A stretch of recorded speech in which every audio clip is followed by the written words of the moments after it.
The Australia I told you guys about in 2023 is not the same Australia as it is in 2025. I'm so sorry. Honestly, guys, forgive me because I don't know how you guys are going to take it, but Australia has changed drastically from the 2023 when I came in and now 2025. A lot have changed. And if you don't come to Australia now or in 2026, at most 2027, I'm so sorry because the Australia that it is now and the way it's going, you might not be able to come in. One, and if you manage to come in, I'm so sorry that it might not be as I have told you. Okay. Hey, beautiful people, welcome back again. This is my 2 years anniversary, and I am here to give you people a little bit of an update on how life has been here in Australia. And of course, my honest review for those of you that are still outside trying to come in. Okay, let's talk. First and foremost, my name is Deo Goodness. I'm a registered nurse currently practicing and living here in Australia. On this channel, I share my lives, beats, pops, and everything that can interest you. So keep watching. Today, I'm gonna give you my update because 2023 September, I moved in here without anything in mind. I was open to anything. I was a permanent resident. I was happy. I had a job, like everything click. But still, I moved here without knowing what to expect. And show me, it has been a roller coaster ride, okay? But yeah, I'm going to be giving you a little bit of update. Firstly, I have realized that the cost of living when we moved in 2023 and the cost of living now in 2025, the difference is okay. I would like to state that when it comes to the highest bill you pay every month, it's usually your rent, okay? The cost of rent in 2023 and the cost of rent in 2025, it's a lot. And of course, we all know that when it comes to renting, it has to do with the location, it has to do with the type of house, the suburb, or yeah, like amenities, new build versus old build. You get the point, okay? It's not a one size fit all, but generally the cost of houses has gone up, okay? And even though yeah, the cost of houses has gone up, there has also been a little bit of salary increase, a little bit in some states. Like I know New South Wales had like a 3% pay rise since I've been here. Victoria had one as well. I think Queensland had one. I'm not sure, but I'm sure Victoria and New South Wales had a pay rise within the 2 years that I have been here. So even though like cost of living has gone up, the salary has gone up a little bit. Okay, so you get the point. That doesn't mean that the rising cost of living hasn't been significantly obvious. But the thing I'll have to say is that yeah, it has. And most of you already know that we did buy our house a few months ago. And when we came in fact, before coming in, if I'm being honest, we did research the cost of buying a house here in Australia and all that. It was high, but it was still okay. We're like happy with everything we're seeing. And let me tell you something, the house buying process, the prices of house, what you like, some of us, we have good taste. I mean, we work hard, we should have good taste.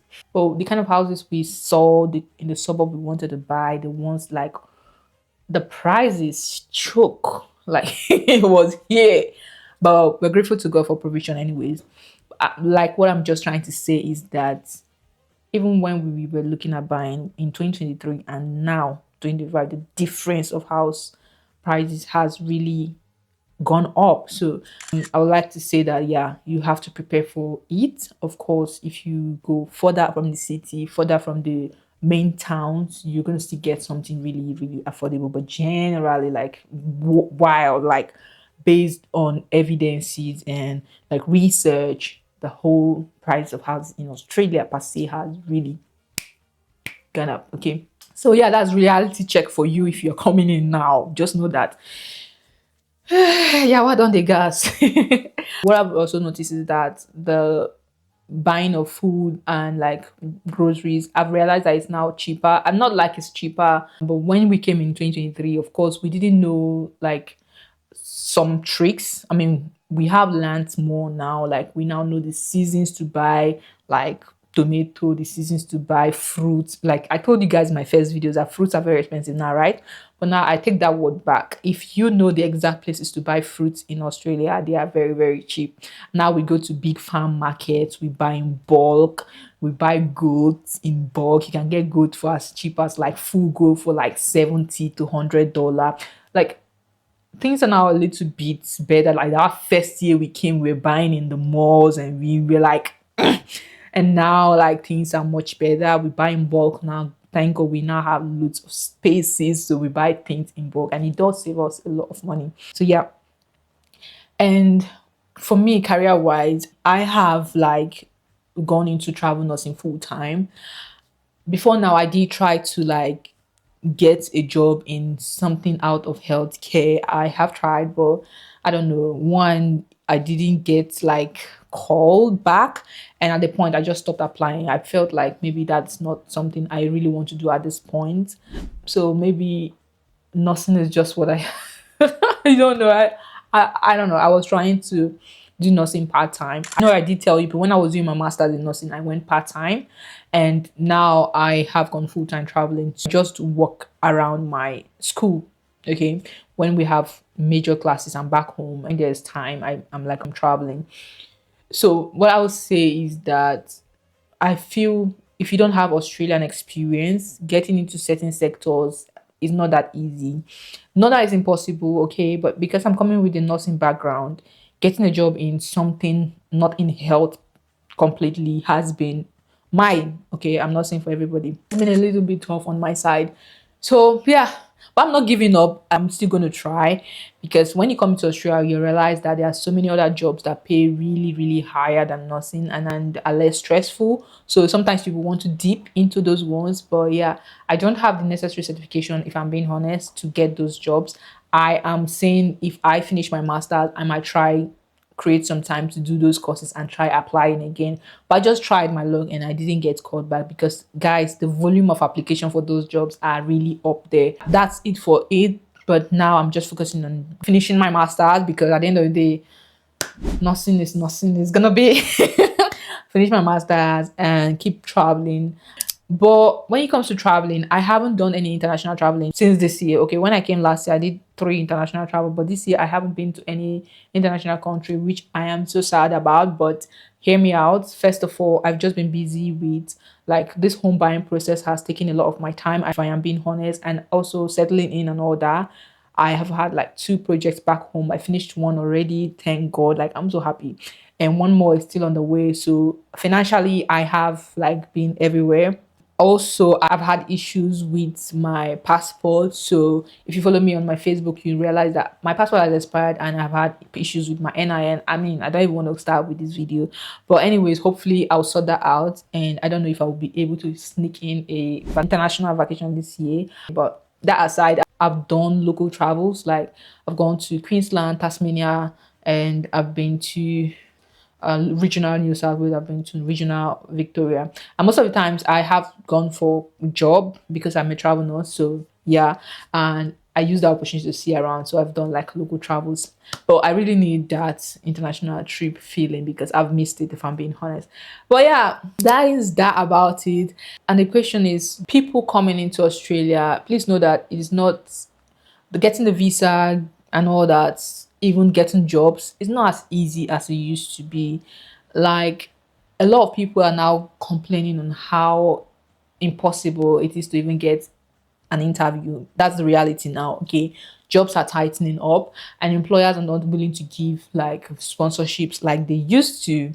And I've realized that this is how it was before COVID. Like before COVID, getting a job in Australia has been hard. If you know Australia immigration and everything that concerns immigration and getting a job for nurses has been very difficult before COVID. But during COVID and immediately after COVID, they released loads of grants and all that. There were loads of perks immediately after COVID. And if you remember, that was the time I did my application and all that. So mine was really, really quick, like quick. And during that time, that's when you hear that Queensland Health is giving 70,000, Victoria is giving 30,000 relocation bonus. This one is giving Pets is giving 20,000. You know, those relocation bonus were flying up and about, especially for those of us in the UK coming over to Australia. But if I am being honest, and if you have realized, it has really decreased after COVID. Like, it has really decreased, because I remember when I was coming, I had like 3 job offers, but right now people coming, they barely get one. Okay, so they are trying other visas like the independent visas, but you see that sponsorship visa has really, really reduced.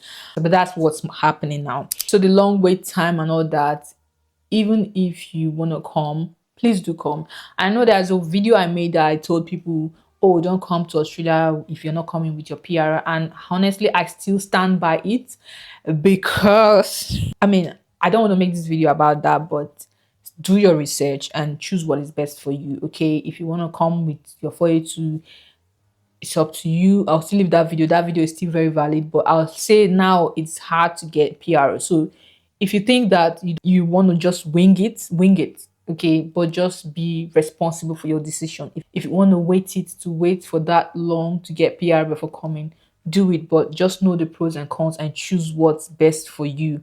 But I still stand by that. Okay, especially the way things are actually going. Okay, and from what I've seen traveling, I can tell you that there are some places in Australia that you don't want to get stuck as a nurse on that visa. I am promising you that lots of places don't want to get stuck, and you don't want to go through the stress of looking for another employer that will sponsor you. You know that cycle.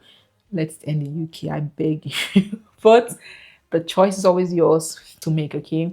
Yeah, I think I've covered almost everything.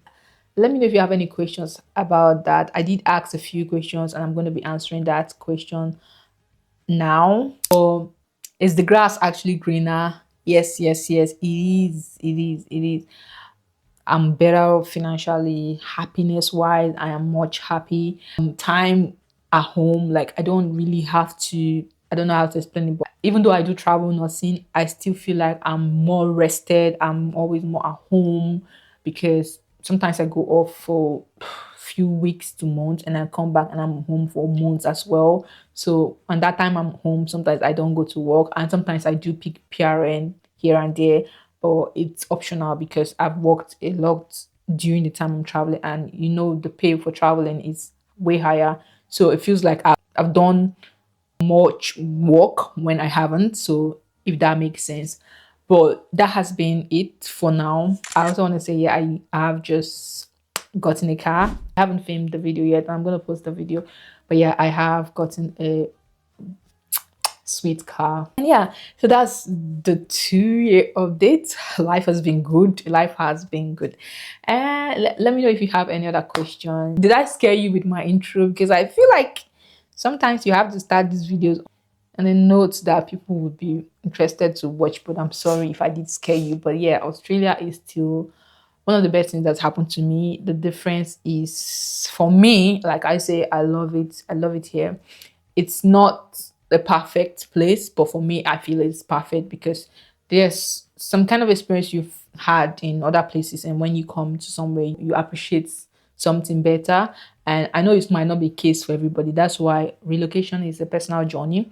You have to look at what's best for you and stick it out. Some people might not like Australia, some people might like it. So at the end of the day, you have to do your own research and find out what's best for you. But 2 years, still love it. I don't know if this will change, but I don't see how it will. Let me just say it was an eye-opening process. Okay, so answering your question, I do have my laptop here, so if I'm looking down, it means I'm reading your question. So the first question, someone asked cost of feeding, savings, job opportunities. I think I've touched down in my previous video, but cost of feeding depends on your family size, depends on what you eat. I would say regular groceries are a bit cheap if you go shopping Aldi. I tell you, Aldi is cheap, and African stores are generally expensive. So what we do now is we buy African things from Nigeria and transport them. I've just tried using the sea.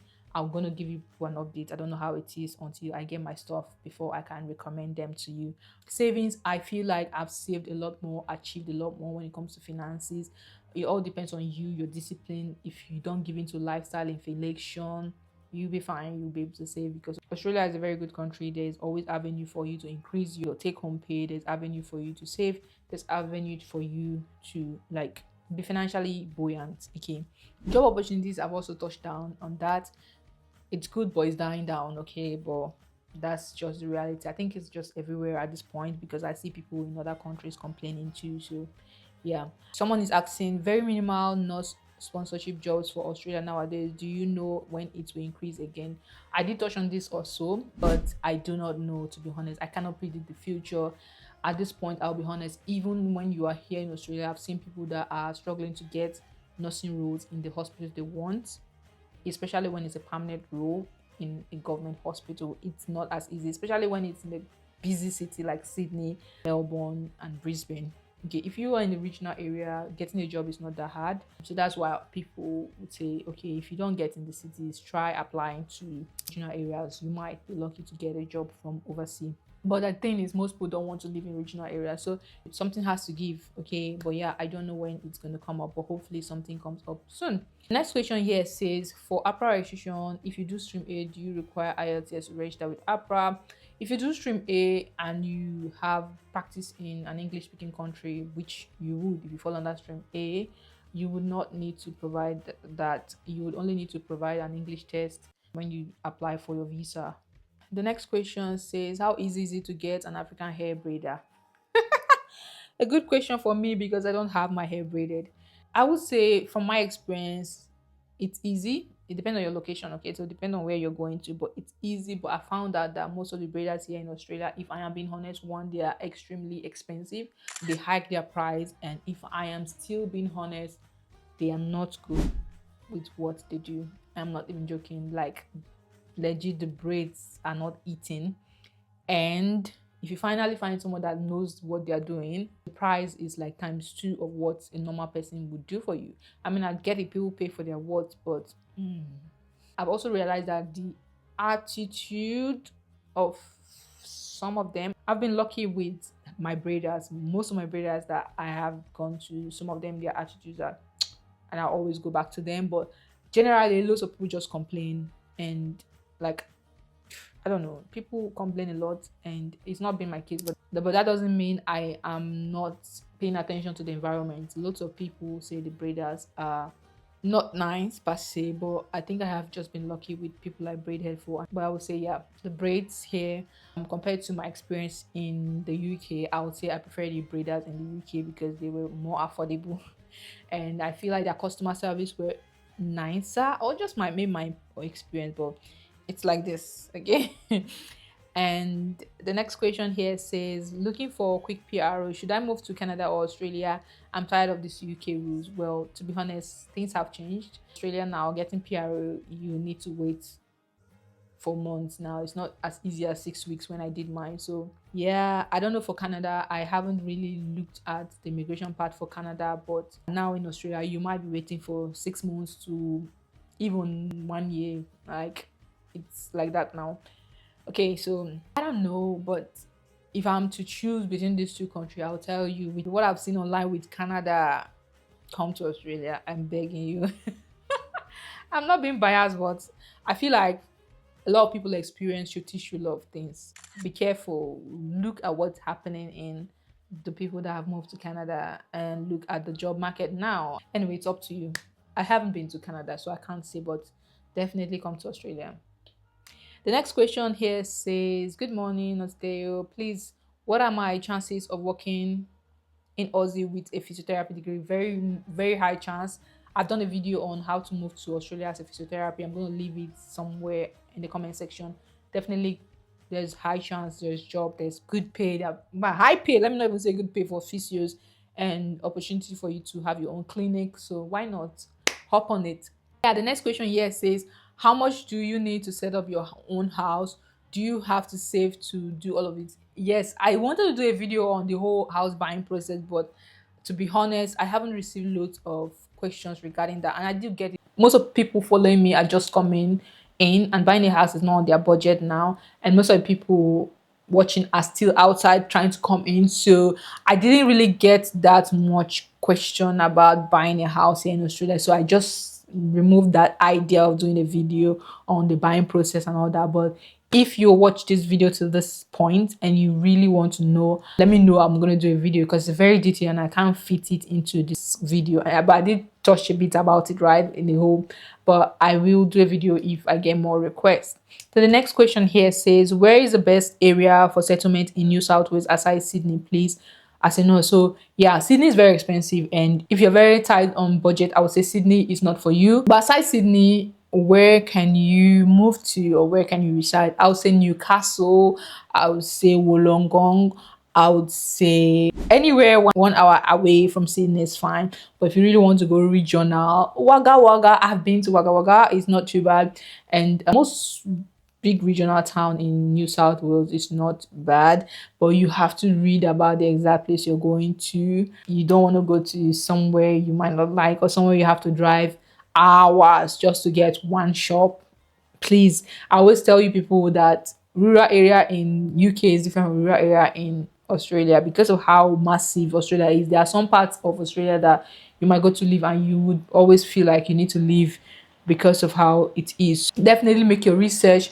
Even if you go to rural area, make sure you are in the town center or you are very close to the town center, so you don't have to struggle to go buy things, your daily things, or struggle to get an ambulance, or struggle to get to the hospital, or just those basic necessities of life. Okay. Orange also, but I heard Orange is very, very cold. I haven't been to Orange, but I heard it is very, very cold. Yeah, those are the places, those are the regional areas, or those are the towns outside Sydney that I would consider living. But just do your research, as every place is different. But yeah, that is it. That's it for the questions I have here to answer. Hopefully this video is not too long. I try my best to make it short. Please don't forget to like, comment, share, and let me know what you think about the Australia. Is Australia still your dream country, or I have changed your mind? Please, this video, even though I have been a bit negative, so it's not to deter you from coming to Australia. Australia is still one of the best things that I've ever done. I am being honest, and I'm not saying it because I'm on camera. Genuinely, I believe that it is one of the best things I've done. And if anything, I should have come to Australia like before COVID, because things are much better then. Like, I'm like, why did I not come then? Like, things are still okay now, but I feel like there have been better days in Australia than now.